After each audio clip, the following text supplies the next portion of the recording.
This week on the Men at the Movies podcast, we dig into the archives to share our discussion about Rocky. This is a story of transformation and rebirth for Rocky, Adrian, Mickey, and even Paulie. And how is this transformation accomplished? Through love and forgiveness. Yo, Adrian! Let's discover God's truth in this movie. The movies and stories we love are gateways to see ourselves and God in new ways.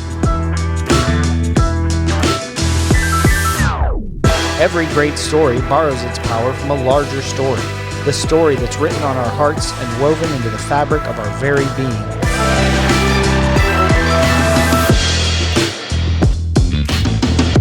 Hello, and welcome to the Men at the Movies podcast. My name is Paul McDonald, and I'm excited to share this rebroadcast of our discussion of the original Rocky movie. If you really want to punish yourself, we did actually the first 4 Rocky movies as a series. Probably killed our listenership there for about a month and a half. But it's actually was kind of interesting as we went. There was different nuances to the story. I mean, a lot of the themes obviously were the same, but there were shifting storylines. Each one told the same story, but in a different way, and so a little bit different message out of it. If you love the Rocky movies, if you love Sylvester Stallone, go check out that series. It's on the website. But Rocky was the best character Sylvester Stallone's ever done. Unless, you think it's like Judge Dredd or the guy from The Expendables. You might say Rambo, but there's not a lot of complexity to that character. And seriously, there's like 47 movies in the Rocky series. So obviously it works. My son Brendan and I did a conversation on the movie Creed, which might be the best movie out of the whole series. So you should check out both the movie and our podcast. But this is a really good conversation. Again, I had to edit out a lot of additional content so you can check out some of the stuff that Britt and I talked about to expand into the battles that we face and how our biggest battles are with ourselves and what that really means. Check that out at Men at the Movies on YouTube. So let's get in the ring, and here's Britt and I talking about Rocky. Rocky is the best character that Sylvester Stallone ever acts as. Yeah. He's had some good movies. I think Sylvester Stallone has had some good movies otherwise, but I think as a character, when you look at Rocky, especially as you get into the Creed movies still, he's still an engaging, heartwarming, just a guy you want to root for. And so we're going to do Rocky. And I think this is one of my favorite movies ever. And it's so amazingly well done. So you said it's your favorite movie. And it's one of my favorite movies, definitely. It's our tee off question. So why do we pick this movie? For me, I think it has such a great central theme of purpose and taking advantage of an opportunity. It's basically said several times through the movie, which is also what makes it a good movie, is it's not afraid to just tell you what it's about. Yeah. And I think that the core of it is character and what it means to be a man. And it's not just his journey, not just Rocky's journey, but Adrian has a journey. Mm-hmm. Mickey has a journey in this. There's a lot of redemptive elements in this movie that as we'll get to the end, it has kind of a unique ending. With a sports movie like this, you would think of a certain type of ending, and yet how amazing it is that everybody's seen it. So I'll just say it, that he loses the fight and you still feel like he won. Right. You still feel like he's the champion. And I just think that's great writing. And that's a great lesson for us as men, because failure is such, as I keep saying, failure is one of our greatest fears. Mm-hmm. And that's a big theme in this movie as well. And so the fact that he fails at winning the title, quote unquote, and yet he still succeeds as being a man. And I think that's a very important theme. Yeah. And I watched this again yesterday, and I remember watching it with my younger boys a couple years ago, and was really surprised at how little boxing there was. The Right? Rocky that I remember, it was boxing, and then there was a chicken, but that's in Rocky 2. That's right. And and they sort of blend into one huge Rocky movie. And I remember I wasn't a big fan of it. I've got really uncomfortable where the date with him and Adrian, when she's like, no, I want to go. He's like, no, stay. And then he blocks the door, and we're like, whoa, this is what in the world's happening right now in today's climate and culture. Yeah. But then I was reading about it, and we'll talk probably about that in a little bit, of how that scene was the transformation and birth of Adrian as a person. Yeah. How it was that moment where basically you've got these two people who've been told all their lives that they're losers, they're bums, they're good for nothing. But then they find each other and they experience love and acceptance for the first time. And, the rest, and that's the victory at the end is, they say, I love you to each other. Yeah. And that's the victory. That is a victory. Yeah, absolutely. So thanks for joining us today. Yeah, there it is. That was it. No, so we'll start off, you see this guy, he's fighting in some, Rocky's fighting down in some ends up getting $40 because he won, and, fighting bums, fighting these other guys. He works for a loan shark, chasing down guys, but he's a nice guy. He was told to go break this guy's thumbs if he didn't pay him money, but he doesn't. And then the loan shark, hey, when I tell you to break somebody's thumbs, you got to break his thumbs. But you see him go into the pet store, and you see Adrian, and she doesn't talk much, and she's hiding, and the girl sends her off, and you're just like, whoa, these are two uncomfortable people. The whole beginning of the movie is obviously just establishing his character, but it's done so well because we are shown his character time and time again. The very first scene, as you said, is basically, that's just like a barroom brawl in the ring. It's messy and there's no form to it. And so that's part of the transformation that we see throughout the movie, that he's on the big stage at the end, but it's dark, it's shady. And his first question is, as he's all beat up, his first question is, when do I fight again? So they're showing us his heart, who he is. He's just going to keep fighting. He's going to keep getting up, which is the theme of the movie, right? That's the theme of the movie, is of his character. And then in the middle of him working for a loan shark, which really, when you think about the job, is an awful job. Nobody's happy to see him coming. No, nobody's happy to see you coming. The guy was scared of him, begging. He's trying to give him his coat, but we keep seeing what we call save the cat moments, right? We keep seeing those moments where, even though he's in the middle of doing something pretty criminal and dark, right? We continually see this other side of him that's uncomfortable in this world. Like, he's a misfit in this world. And we get going back to the misfits, right? He's a misfit in this world because he has a good heart. And then he does stop by the pet store, and then you see that connection with all the pets he has at home, and the fact that the reason why he has those pets, we kind of learn later in the movie, is he went to buy the turtles the first day Adrian was there. And so he's not a womanizer, he's not like running around. He's got these morals, and yet at the same time, he's working in a job that is against those kind of morals and the good heart. And so it's just very relatable, I think, to people. People can watch that. And I think a lot of guys feel like they're stuck in those sort of places where they're doing something that they don't really believe in.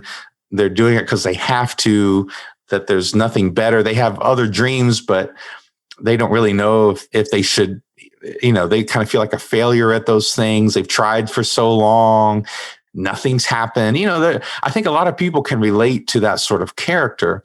Yeah. And there was a scene really early on when he's looking in the mirror, and he's looking at the cut over his eye. It's patched up, but he's got a picture of his folks, And then he takes down the picture. I think it was his 8-year-old. It was a picture of him when he was 8.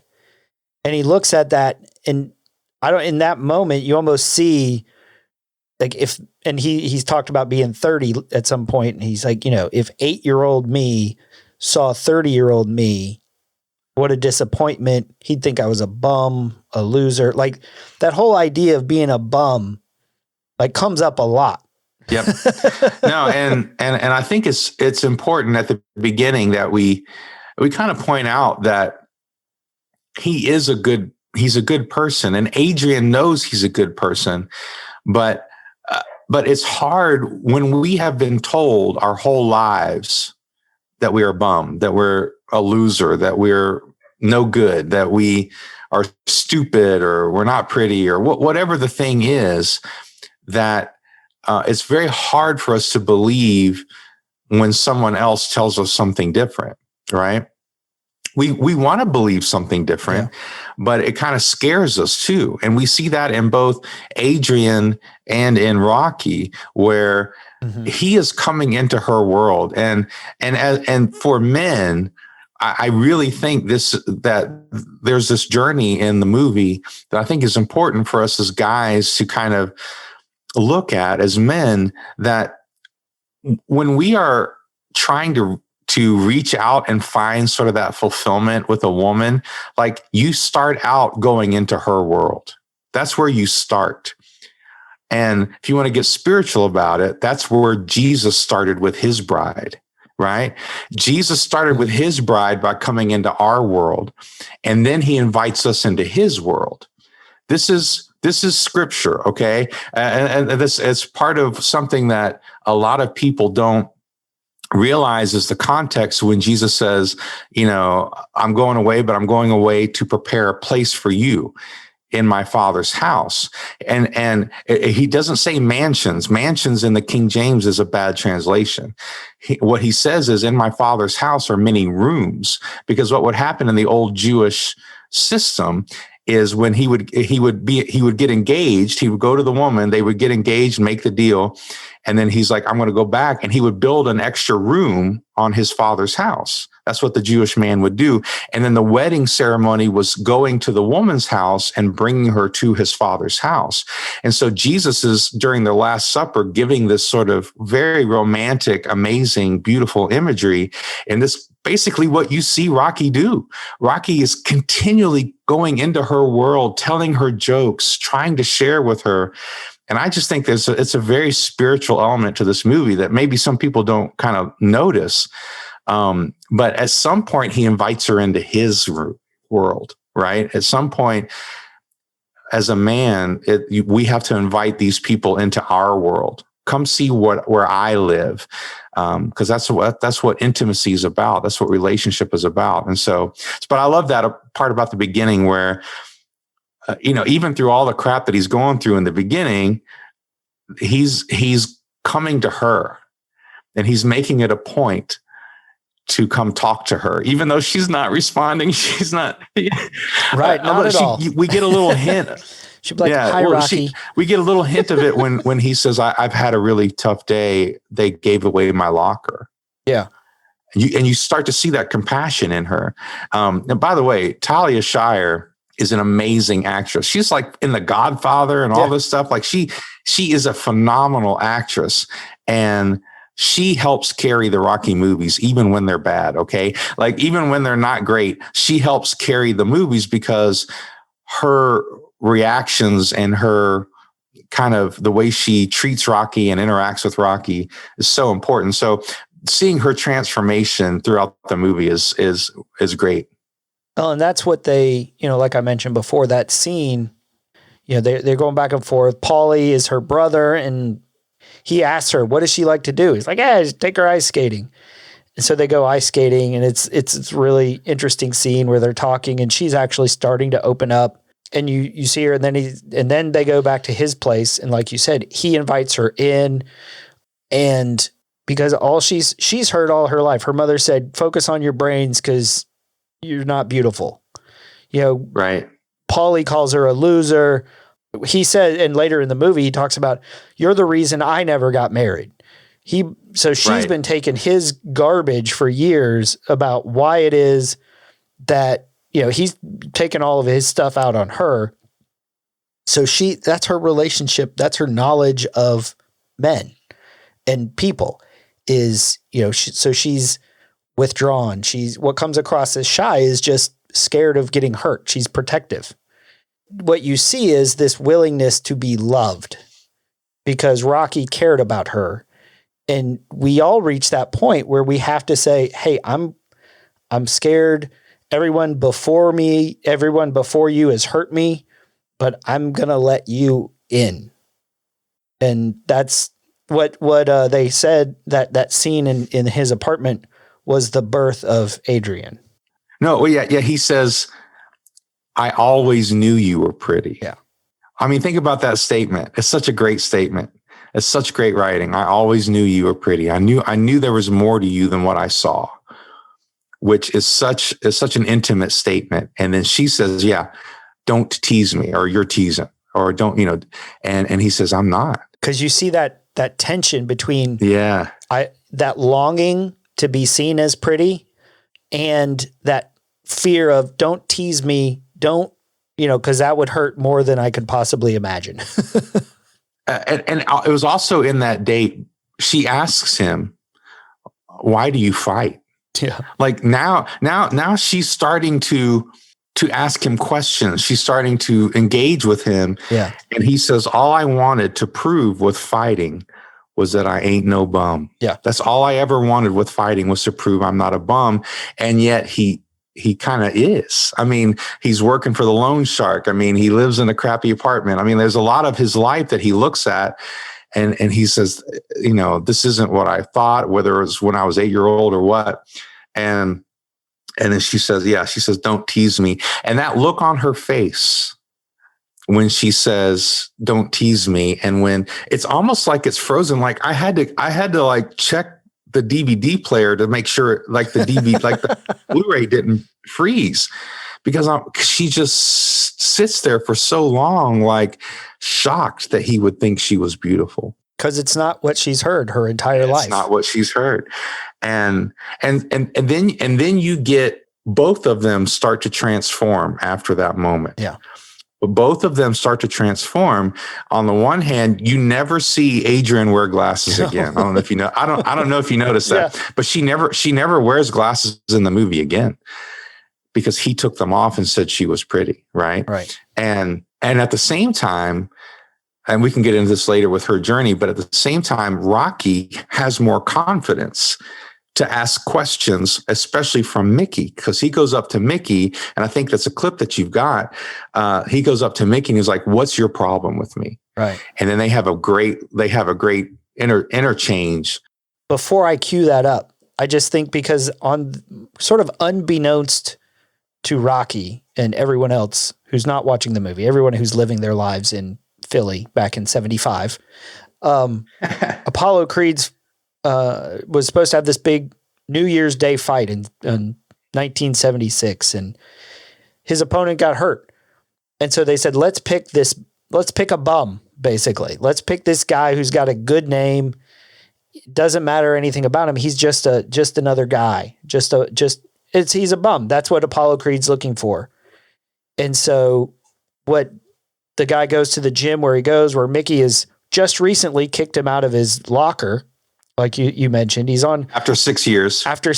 Yeah, he's on Skid Row. His stuff's in a bag on a coat rack, basically, because he wasn't worthy. Like every voice his whole life was, "You're a bum. You're not worth it." Yeah, and the guy who took his place, Mickey says he's a contender. Yeah.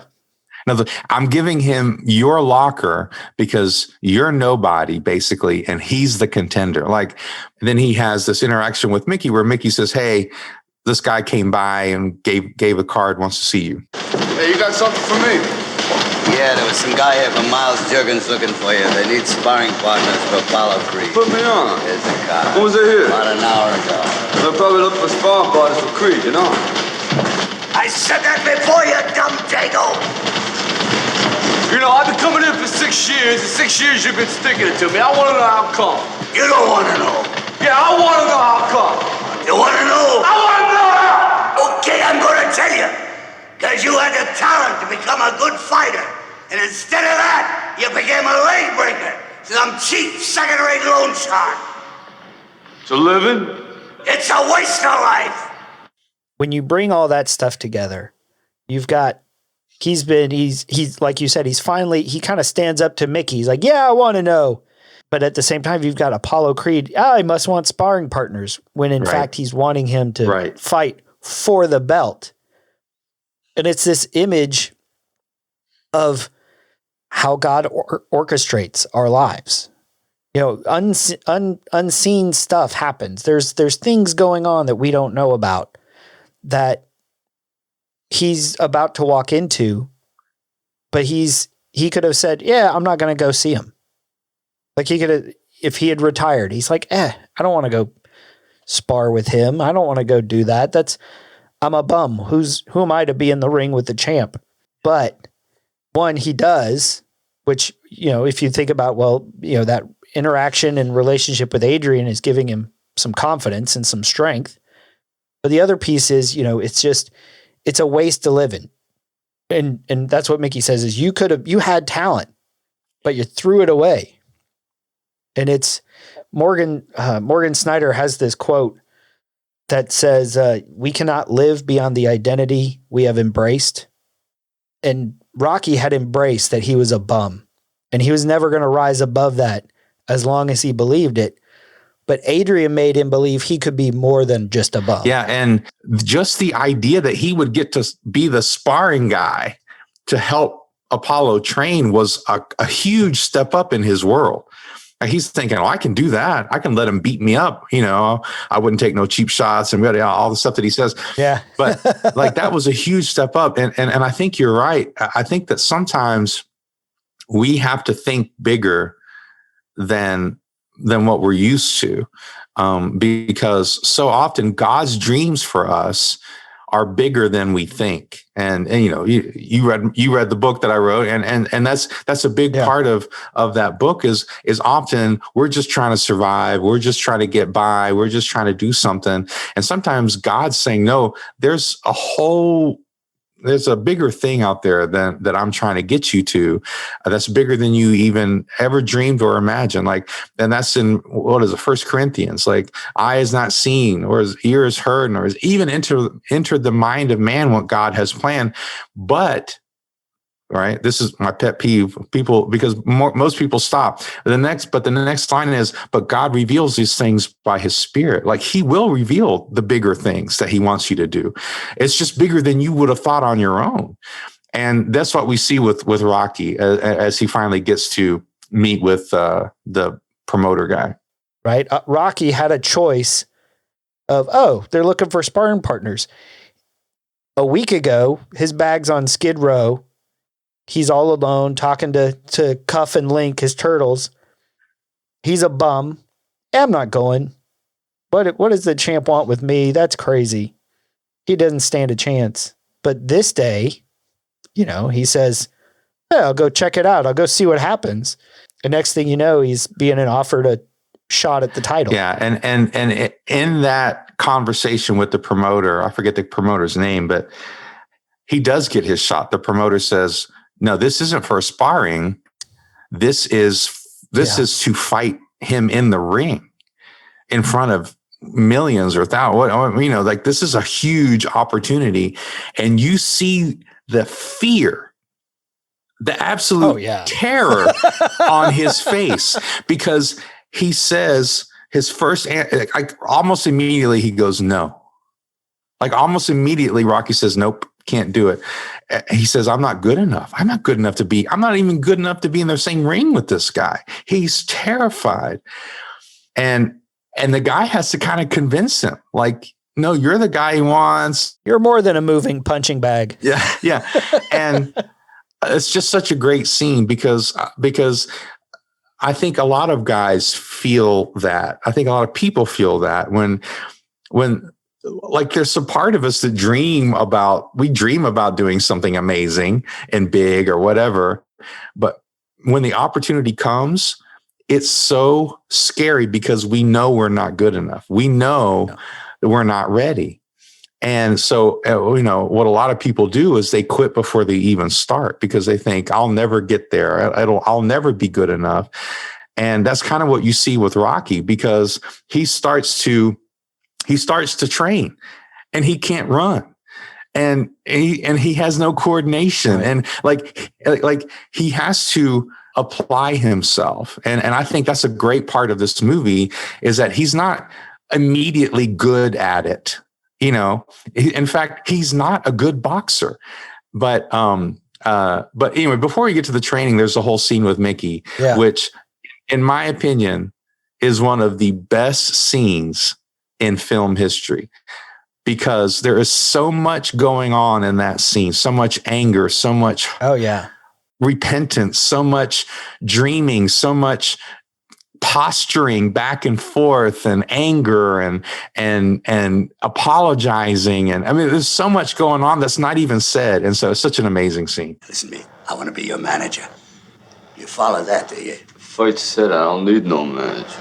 But you can't buy what I'm going to give you. I mean, I've got pain and I've got experience. Yo, I got pain, I got experience too.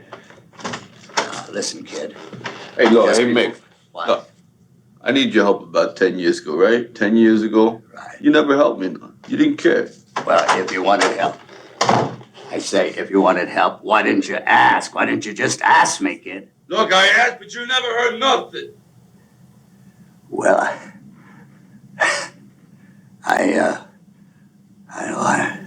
I'm 76 years old.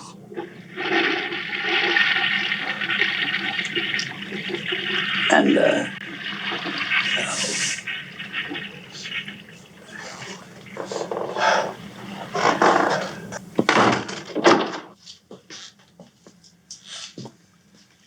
took me long enough to get here.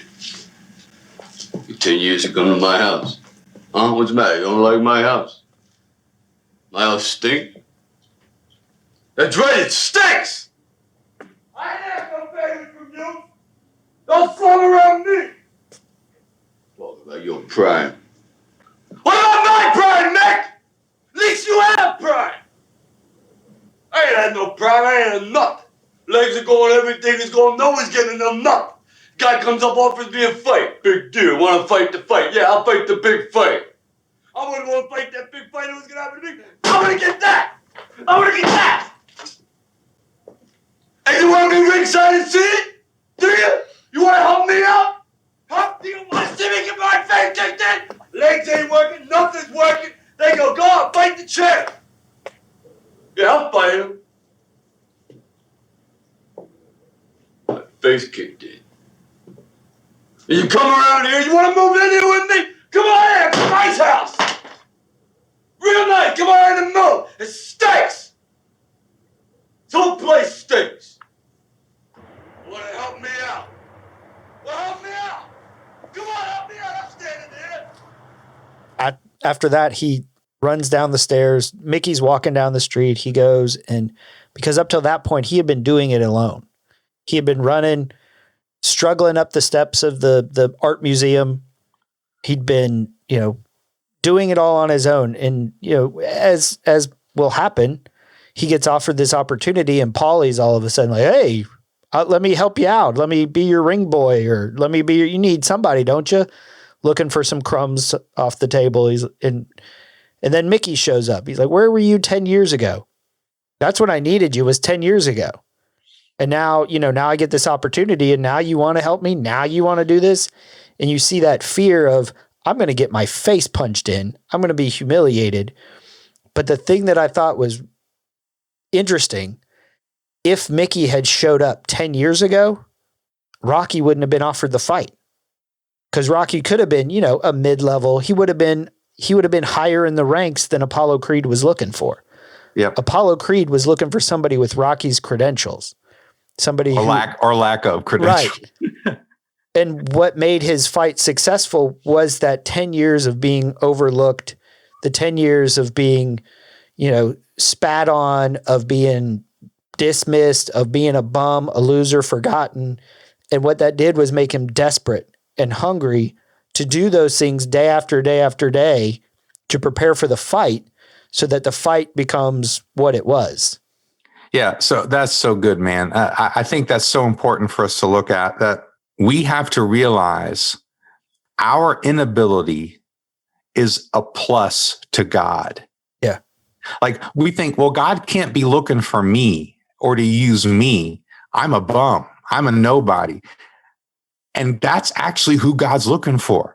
Like God's looking for the guy who's been failing for 10 years. God's looking for the person who's had, the woman who's had 5 failed marriages or something. Right? Like he's looking for these people. He's looking for the woman who doesn't think she's pretty, but she really is. For the fisherman who caught nothing all night. Right. He's looking for these people because he can do something with them. And what's beautiful about that scene is that first of all, there's Mickey's journey, because this is Mickey's redemption too. And Mickey realizes how wrong he's been to dismiss Rocky. He realizes how bad he's been to this guy. And even that he recognized this guy had talent. Mickey wouldn't be there if he thought Rocky had no chance at all. Right. He thought this guy had talent. And so, but at the same, so he's there with literally with his hat in his hands. Like he's literally got his hat in his hands. And Burgess Meredith is also an amazing actor. There's some amazing actors in this movie that carry Sylvester Stallone, by the way. I mean, Sylvester Stallone does a great job, but there's some amazing actors and actresses in this movie that just knock it out of the park. And he realizes that he needs this, that he has 50 years of experience and he's got nothing to show for it. He's just got a little corner gym where he's training nobodies. And this is his shot now too. He wants to take his shot. And the fact that Rocky has to forgive and humble himself is an important part of the journey. So when we're given our shot, everybody needs to listen. When we feel like the shot is in play, when we feel called, when we feel like God's opening the door, we have to humble ourselves and admit that we need help and that there's stuff we don't know. And sometimes we need to admit that we need help to people that we might need to forgive. Sometimes people we've had conflicts with. Sometimes there's people that we might have said, I'll never work with that person, or I'll never go to that person again. Because God's a reconciling God. And it's such a beautiful scene because there's his anger, but what's behind his anger is he wanted a mentor the whole time. Yeah. He wanted a mentor the whole time. He wanted a father figure because he doesn't have one in this movie. Right. He wanted and needed a father figure this whole time. And so I just think it's such a beautiful, and the fact that there's no words, that all you see, because it's kind of panned back. It's brilliant directing, by the way. It's panned back and all you see is Rocky come down and be gentle with Mickey. After all that anger, after all puts that. His arm around his shoulders. Puts his arm around him and he's talking low to him. But you don't hear anything that's said, but you know exactly the emotion that's happening in both of those people. And then, the next morning he gets up early and he's working hard and he fails the first time he drinks the eggs. He drinks the eggs. My daughter, my kids are in the room. I was watching it last night and my daughter Elisha was like, what's he going to do with those? Oh my gosh, she's going to get E. coli. I mean, she was just like, she was freaking out. There was no protein shakes back in the 70s. I know, man. So then there's a whole scene with in the meat packing place where he's breaking the ribs of it's just so good. And then he goes, and Paulie, all through the movie, he's like, hey, talk to Gazzo for me so I can be, a leg breaker. I can go hassle people to pay up. And Rocky's like, yeah, he's not hiring. Yeah. And even when he loses his temper, he's like, that's why I don't talk to Gazzo about you, because you talk too much. But it wasn't any of that. He was protecting his friend from a life he didn't want. Yeah. But it was making Paulie feel, like he wasn't good enough. And for a person who, spent his time telling Adrian she wasn't good enough, and he's telling Rocky, and he's just looking for a crumb. He's looking for anything he can. Get me out of this job. I feel like you owe me, whether it's putting up with Adrian or, hooking up his sister with Rocky. He's like, man, you owe me. You owe me. You get this shot. You owe me. Like, this world owes him something. And that's and he's just looking for an escape from the life that he has. But unlike Rocky, he's not looking to make his way. He's not putting in the effort. He's just sort of looking for that escape route. But then, he comes home drunk one night and swings a baseball bat around, and that's his rebirth. That's Paulie's transition of getting to that low point. And again, Rocky responds not with busting him up, not with, running away, but he responds with compassion and forgiveness and humility, because I think part of it is like, oh, I could have helped. And he does, because he shows up and he says, yeah, I may not know about fighting, but I know about marketing. And Rocky's like, yeah, go ahead. So that whole scene where Paulie's drunk and he goes off, he's got the bat. The most important part of that scene to me was the change in Adrian. Yes. Because Adrian starts screaming at him. Yeah. So this is the person who was shy and quiet, and that's our introduction to her. But part of her transformation in the movie is if you notice, she gets prettier as the movie goes on. Like, she wears nicer clothes, and like the beauty, because he called out the beauty in her. It starts coming out of her. She starts believing she's beautiful. And just like she believes that he's not a bum, he starts acting with more confidence. And that's what a marriage relationship should be, by the way, is building one another up and helping one another to be the people we were meant to be. That's what a real marriage relationship is designed to be, even from Adam and Eve. Like, that was it. But anyway, so the fact is that she had been learning what it meant to be a fighter. So Rocky was teaching her not just that she was beautiful, but that she could be a fighter too, right? She's like, what did I say? He's like, you didn't say anything. Like, like he's giving her confidence, like, this, it's not you. This is not your problem. You didn't do anything wrong. And he's speaking truth to her. And then in that moment where her drunk brother is, just going off, she grabs him and screams at him, truth. I don't owe you anything. Look at what I do. And she fights for herself and for what's real. And that's that further turning point for Adrian is really important, because then she goes and she starts staying with him because she's like, you want a roommate? He was like, absolutely. But then we get to another one of my favorite scenes in the movie that I also think is one of the greatest scenes, is when they have that sort of conversation. What you were just saying reminded me of this quote from Stacey Eldredge. She and John Eldredge wrote a book about marriage, love, and war. Yeah. Stacey's wrote Captivating, about a woman's heart. And one of her quotes is, a woman in the presence of a good man, a real man, loves being a woman. His strength allows her feminine heart to flourish. And a man in the presence of a real woman loves being a man. Her beauty arouses him to play the man. It draws out his strength. She inspires him to be the hero. Yep. And I think you see that in this movie, and the clip we're about to have. He talks about, Paulie asks her, he's like, what do you see in Adrian? And he's like, we fill the gaps. We fill each other's gaps. And I think that's what you see in these, like we've mentioned, of his love was bringing out her beauty and her fierceness, her warrior, and her love for him was giving him the confidence, giving him the strength. And they feel it when they were or ice skating. She said, yeah, my mom said I'm not beautiful, so I better work on my brains. And he's like, yeah, my mom said I don't have good brains, so I better get stronger.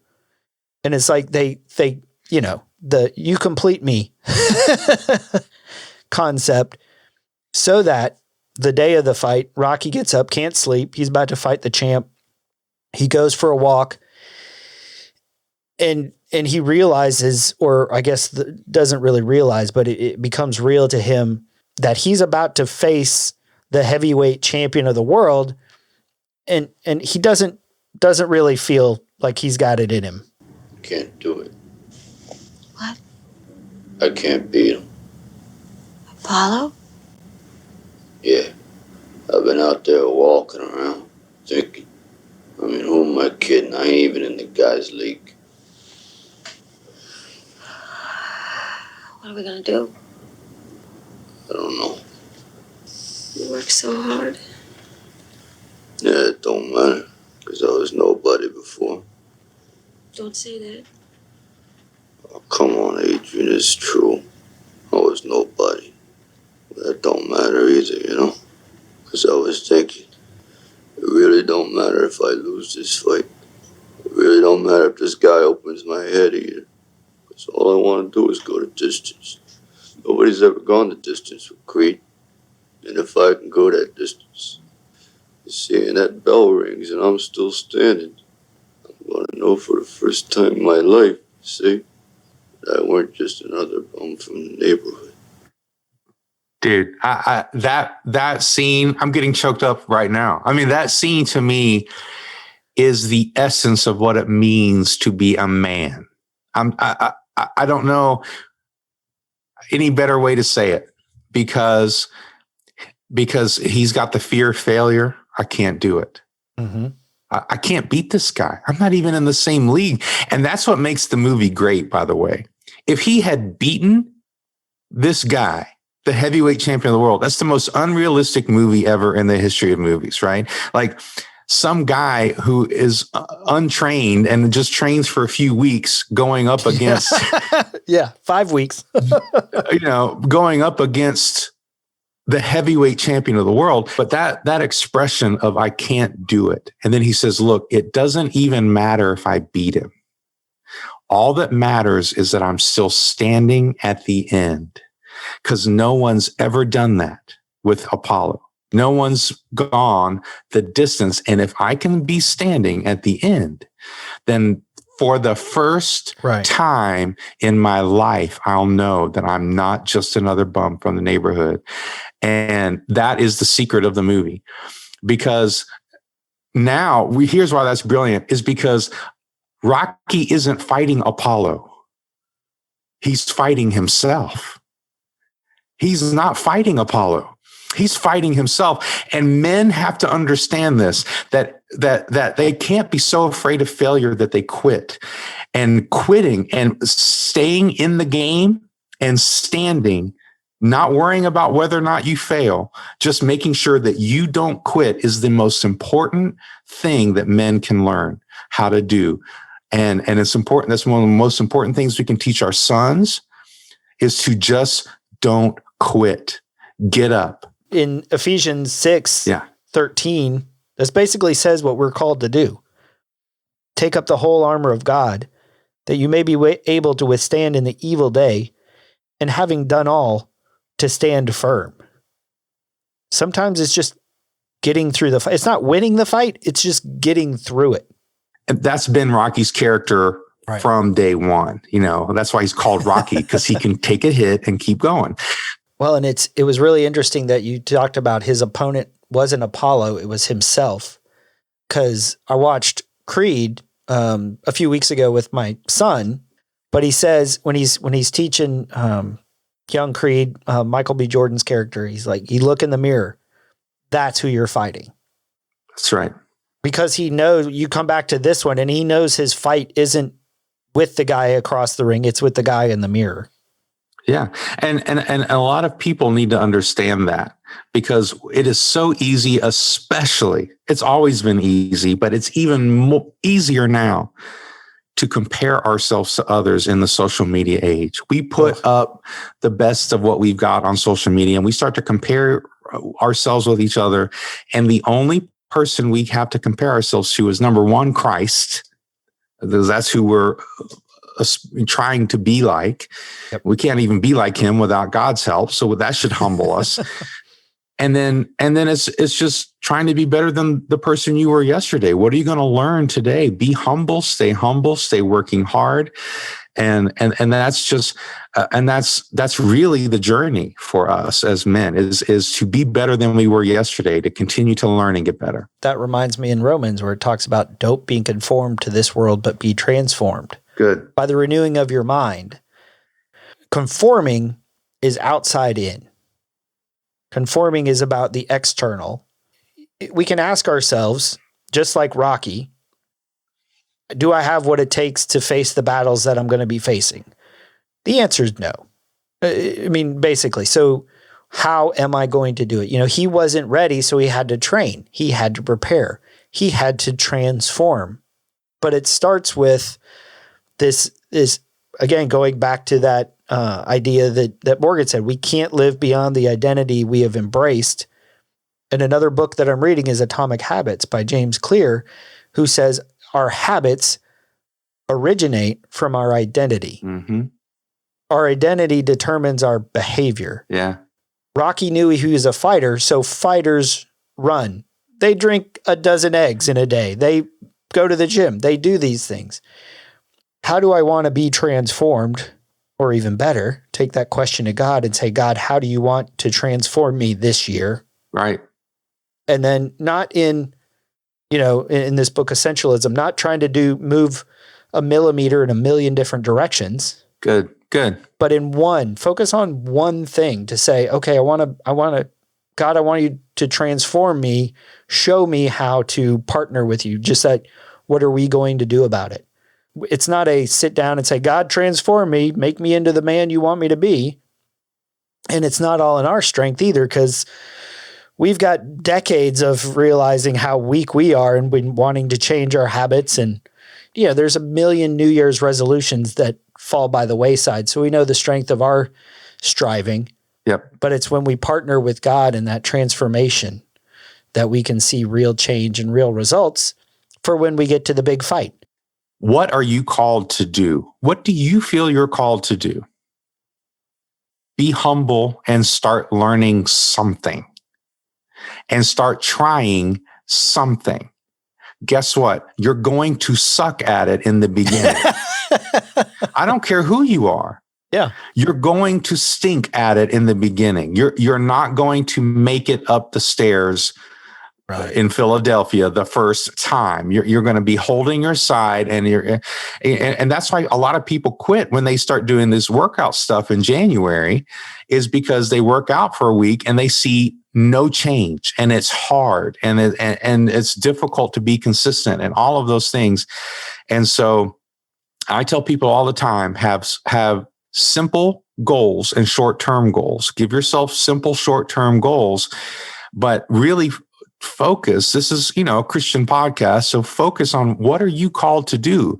For myself, if I'm called to be a writer, then I should be doing things and finding ways to continually improve as a writer. Over the summer, this last summer, I got involved in fly fishing. I won a new fly rod. And so I wanted to learn, because I've been like Rocky, I've been training on my own. And I didn't think I was very good. And so I ended up there's these group of guys here. And so I went with them. I went with one guy, and we go out on the river, and he's showing me, how the rod's set up. And I was like, man, something's not working right. And he looks at it. He said, this is weird. This doesn't feel right. And what happened was, I had put the line on the reel backwards. And that's not just put line on the reel. It's putting line on the reel requires many steps and many hours of work, because what happened was the backing, and it's sticky, and then it made a big mess. And so it's not just reeling in, winding yards of line. It's this process. And it's like, I just, spent these hours doing this, and I did it wrong. I'm going to have to undo it and not make the giant bird nest knot that I did the first time. And for probably one of the first times in my life, I was like, oh, okay. I don't know what I'm doing. I'm just learning. It's going to be fine. I'm supposed to suck at this. Right. Yeah. Because so many times I look at it as like, you are an idiot. What are you doing thinking you could be out on the river? You're never going to catch a fish. You don't deserve to catch a fish. You're a buffoon. You probably should sell this rod. And, that's where my brain has typically gone in the past. So the fact that I approached it as not even an apprentice, but just a brand new beginner and said, hey, teach me. Oh, I didn't do this right. Okay, now I know better. One guy said that our limitations, we think, confine us. But what it is, it's like the bumpers on a gutter. When we're bowling, it actually tells us where we're supposed to go. Our limitations give us direction. Yeah, good. Yeah, so as the movie gets to the fight, which, like you're saying, like it is surprising when you look back how much boxing there isn't in the movie. It doesn't start until less than 15 minutes are left in the movie. But he knocks Apollo down in the first round, and they say this is the first time he's ever been knocked down, right? Yeah. And he's starting to get some confidence, but it's a long fight. And towards the end, I think it's the next to the last round, Apollo knocks him down, and Mickey says, stay down. Yeah. And everybody in his corner is like, just stay down. Like, for them, he had done enough. Yeah. For them, he had done more than they thought he could. And they didn't want to see him keep taking a beating. They didn't want to see him keep taking a beating. And he was like, nope. And he gets that grit look on his face, and then he gets back up. And then there's the last round, which is just a brutal, he's taking punches and then he's giving punches. And, if the fight had lasted another 30 seconds, he might have won, kind of thing. Yeah. But Rocky wouldn't stay down. And it's just going back to the theme of the movie, like we have to have that mindset that I'm not going to stay down, because there will always be problems. There will always be issues. There will always be failures. I read a great quote today that said, failing and being a failure are two different things. And I thought that was a great quote. And that sometimes just because we fail doesn't make us a failure, right? Especially if we get back up. The thing that makes us a failure is we don't get back up, is we accept that as our identity, like you said. And Rocky wouldn't do that. I'm not going to stay down. If you think about that idea of, if I never fail, well, there's very few ways to never fail. Right. One way is to try really small, easy things. And even that's no big guarantee. If you try anything at all, you're going to fail. And it's about, what is your definition of success? Good. Like Rocky's definition of success wasn't winning the fight. Good. It was getting through the rounds. Right. The only way that we get stronger is by lifting more than we can lift. You're not going to get, big muscles by lifting 5-pound weights. You've got to go beyond your capacity. You've got to go towards muscle failure. Right. Good. So that you can grow stronger. And I think that a lot of times, because it's uncomfortable, because it's painful, that we just say, no, I don't want to do this anymore. This sucks. This is hard. One of the best lines that he said, the Apollo's ring corner guy, after he did get knocked down, he's like, he doesn't know this is a show. Right. He thinks it's a damn fight. He thinks we're really fighting. I love that. It was so great. And we think that this is a show. We show up like it's a show. We think that what we see is what there is. Yeah. Church teaches us in a lot of ways that it's a show, unfortunately. Especially in America, in the Western, the sort of the American dream gospel that is very seductive and subtle. But the fact is, there's two kingdoms. There's the kingdom of God and the kingdom of darkness. And the world is sort of just the setting and the context. But that's what's going on. And if we show up thinking that the world is the show, we're not going to be ready. And when we get hit in the mouth, like Mike Tyson says, everybody has a plan till they get punched in the face. That's a great quote. And we do. It's like, oh, this wasn't supposed to happen. We think something's wrong with us. We think, oh, I must be having some hidden sin, or my faith isn't strong enough, and all this stuff, because we think it's going to be easy. Yeah. And that's the what's that word? The oxymoron, the paradox of the faith is Jesus says, come to me. My yoke is easy. My burden is light. But that's only if we give it to him. Yeah. If we try to carry it ourselves, it's really heavy and it'll crush us. And so we get to the end of the movie, and the reason why we can feel that even though Rocky didn't win the fight, that he still wins, he's still the victor, is because that's what they set up. He said, look, if I can just get through all 16 rounds or whatever, if I can just last till the end, go the distance, no one's done this. Like that alone seemed impossible to him. If I can do that, then I'll know. And I also love at the end that the only thing he wanted at the end of the fight was Adrian. And it's cheesy, but that's all he wanted. And the fact that Adrian had learned to become a fighter, and she fights through the crowd to get to him. Rocky, you went the distance. You went the 15 rounds. How do you feel? All right, I'm fine. What are you thinking about when that buzzer sound for that line? What do you think about when the 15th round when you're coming out? Rocky. Yeah, we couldn't do a Rocky podcast without Adrian. No. Yeah, we couldn't. It's perfectly timed. What were you thinking about when that final bell went off? Adrian. That's right. That's what he was thinking about. He did it, and he wanted to share that victory and recover from the battle he was just in. Right. I mean, they got beat up, both of them, pretty good. Adrian! Rocky! Hey, where's your hat? I love you!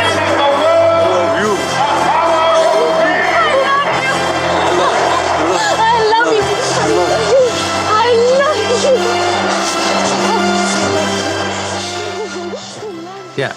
And that's the perfect end to the movie. Like, they don't have to give us any resolution other than that victory, that these characters have come to the point where he is no longer just another bum from the neighborhood. Yeah. And he knows it now. And she realizes who she is, that she's a fighter, and she has become something more as well. And they both come full circle, and Mickey has had his own redemption, and even to some degree, Paulie has had a redemption. And so you don't have to give me any more to the movie other than that moment of he wanted to share. All he could think about. That was great that you pointed that out. All he could think about was Adrian. What were you thinking about? I was thinking about Adrian. He wasn't fighting Apollo.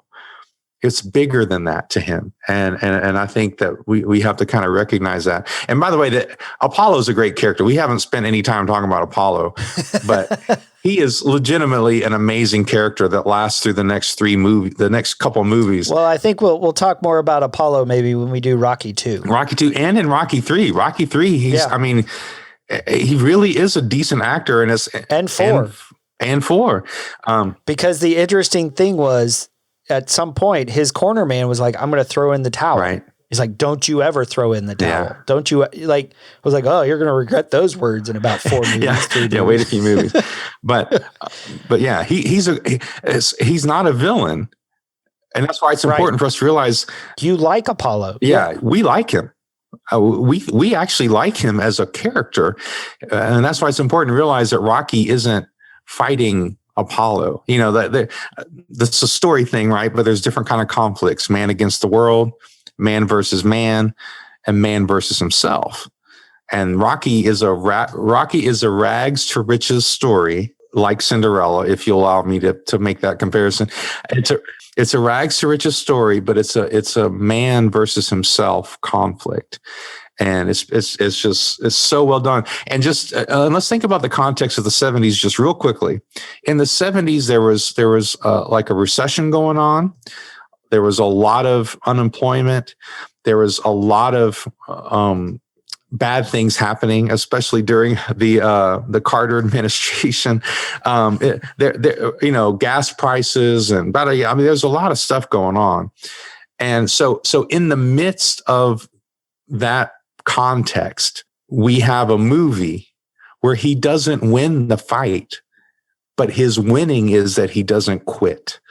And that's the message to the people of the 70s. And that's another reason it resonated so much during that time is they're not just, a lot of things had taught people through unemployment and through the recession that they are just bums, that they don't have what it takes. And yet here Rocky's trying to tell them, if you just don't give up, you'll make it.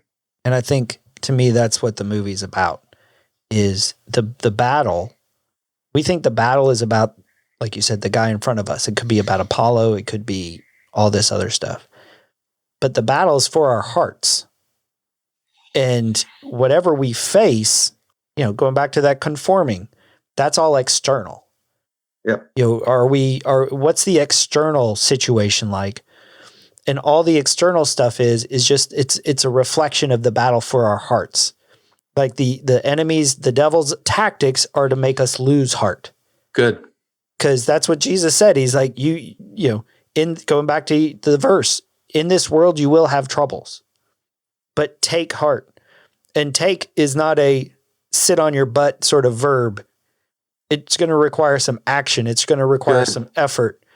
It's not giving heart. It's, we got to take heart. Good. Because that's what's going to get us through it. That's what's going to help us, to kind of sound cheesy. It's about love.